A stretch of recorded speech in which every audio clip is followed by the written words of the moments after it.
Well, Donald Trump continues to fend off a series of sexual misconduct allegations brought against him. This comes on the heels of several reports released throughout the week in which a number of women are accusing the GOP nominee of unwanted groping and kissing. Errol Barnett has been following the campaign. By the way, these teleprompters haven't been working for the last 20 minutes.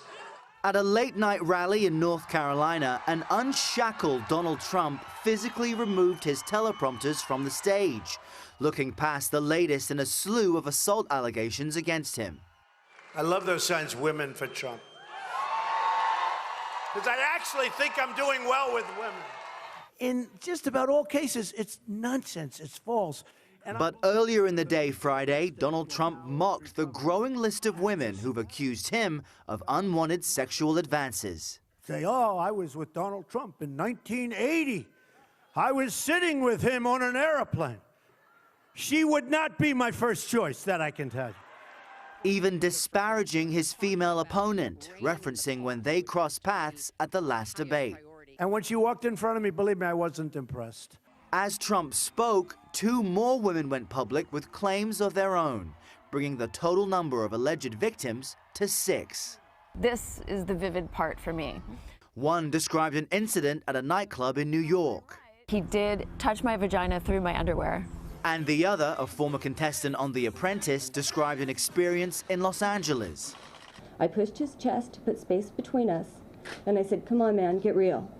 He repeated my words back to me. "Get real," as he began thrusting his genitals. Trump put out a statement denying ever meeting Summer Zervos at a hotel or greeting her inappropriately a decade ago. Donald Trump has asserted that all of these recent unsubstantiated allegations are categorically false, and I do believe it. Running mate Mike Pence told CBS this morning that Trump would have proof he's being falsely accused. I think even before the day is out, there'll be more evidence publicly that shows and calls into question these latest allegations. And Errol Barnett joins us now from our Washington bureau. Errol, we know as recently as last week, Vice President Mike Pence was on CBS this morning saying that there's evidence refuting these sexual abuse allegations. Did they ever follow through with that? In a word, Rena, no concrete evidence has been presented by the campaign as of yet to counter what these women have claimed. But what the campaign is doing, we are seeing, is doing everything it can to discredit the at least half dozen women who have stepped forward as much as they can. Donald Trump today saying the woman on the plane, Jessica Leeds, who claimed that he groped her, is just a crazy woman. She's a horrible woman, and really saying very disparaging things about her. In fact, they released a statement on Friday from the cousin of, allegedly, the cousin of another alleged victim, Summer Zervos, and that statement from the cousin says that she had nothing but glowing things to say about Mr. Trump for the past decade, and he assumes that her actions are nothing more than an attempt to regain the spotlight at Mr. Trump's expense. The campaign provided a witness to the New York Post to discredit Jessica Leeds' story, a man who claims that he was on the plane back at the time and says that it was in fact Jessica Leeds who was all over Mr. Trump. He said he has a perfect memory of an incident that happened more than 30 years ago. But it's problematic for the Trump campaign because female voters are key to winning any election. And in the past few weeks, since the Access Hollywood tape where Trump bragged about sexually assaulting women and the debate, since that's happened, Donald Trump has lost 12 points with women who are 45 and older. Hillary Clinton now leading among suburban women by 27 percentage points. White women with a college degree have really fled the Trump campaign. He's lost 7 percentage points of support from them. So by discrediting women who claim to have been victims of sexual assault, this could be a final damaging blow to the Trump campaign. With only 23 days to go before the election, it's when they should be making a closing argument, but instead they're on the defense, claiming innocence on Mr. Trump's behalf, even though what he said on that Access Hollywood tape matches up with the allegations these many women are making. So the campaign is in a very tricky spot at this point. They're not presenting concrete evidence. They're simply doing what they can to discredit these women. Errol, you know how it gets very dirty, especially this part of the campaign trail. There's opposition research on both sides. Trump has been accusing Clinton's camp of pushing these stories. Is there any truth to that?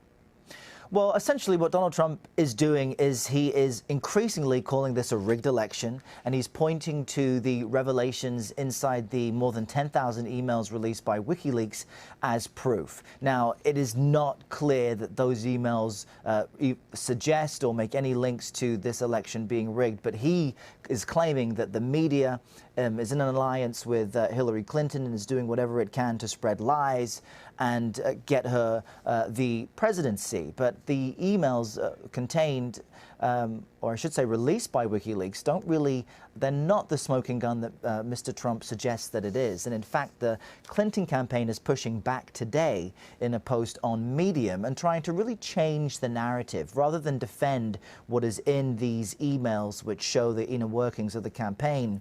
They're pointing the finger back at Mr. Trump and saying essentially in this post, what did Trump know and when did he know it? They essentially summarize showing evidence from him at the debates, refusing to acknowledge that Russia is behind any of the hacks and refusing to acknowledge that it could possibly be a foreign entity trying to influence the election. And they say, quote, "Our intelligence community has confirmed that Russia is trying to influence our election. Despite reportedly being briefed on this, Trump has continued to defend Putin and deflect blame for Russia, in effect coddling a foreign adversary." And they end by saying, why is Trump protecting Putin by lying about Russia's role in these hacks? What did his campaign know? And when did they know it? Why won't he condemn this? So the Clinton campaign, rather than admitting that what's in the emails is true, rather than responding to the comments made, like Mrs. Clinton, her Achilles heel is having to apologize, and instead they're pushing it back on Mr. Trump and saying, why won't he condemn the actions of a foreign nation? So, as I say, in these final closing days, each side wants to be making a closing argument, but they are finding themselves having to really pivot and fight back for every single vote, as Hillary Clinton now leads by at least 7 percentage points nationally. So it's getting very intense these last few weeks. You know, Errol, we've seen Hillary Clinton, whether it was when she was running against President Obama or with Bernie Sanders in the primary, she gets these great leads and then she loses those leads. I'm wondering, do you think these WikiLeaks emails will have any impact on the lead that she currently has right now leading up to election? Well, that's what's been interesting this entire campaign. I mean, Hillary Clinton, many will describe her, even Democrats, as a flawed candidate. She's been involved in politics for decades, and there's just a vast amount of work and evidence that people can criticize. But in any other election, this would be the Republican nominee's election to win. It's very rare for a two-term president of one party to keep his party in power for the following election.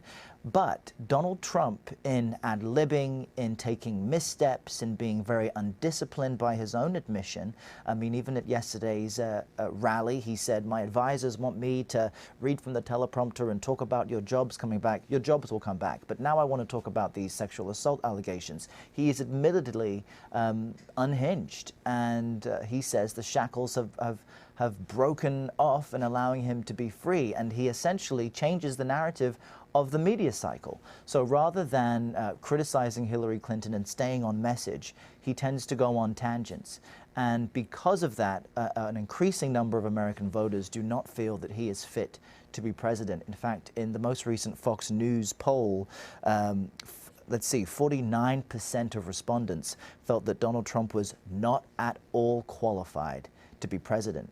So despite opinions on either candidate, despite agreeing or disagreeing with them on policy points, Donald Trump seems to have alienated himself by now with appearing to be very thin-skinned, very emotional, and responding very aggressively to any criticism, to the point now where half of Americans don't feel that he is fit at all to be president. It's unlikely that he'll be able to convince Americans that the person they've seen over the past 12 months is going to change in the next 20 days, but he could potentially do that if he sticks to what his advisors are trying to get him to do.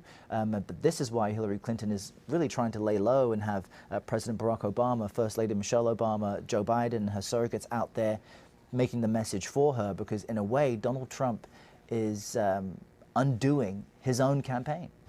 Errol Barnett from our CBS Bureau in Washington. Thanks, Errol.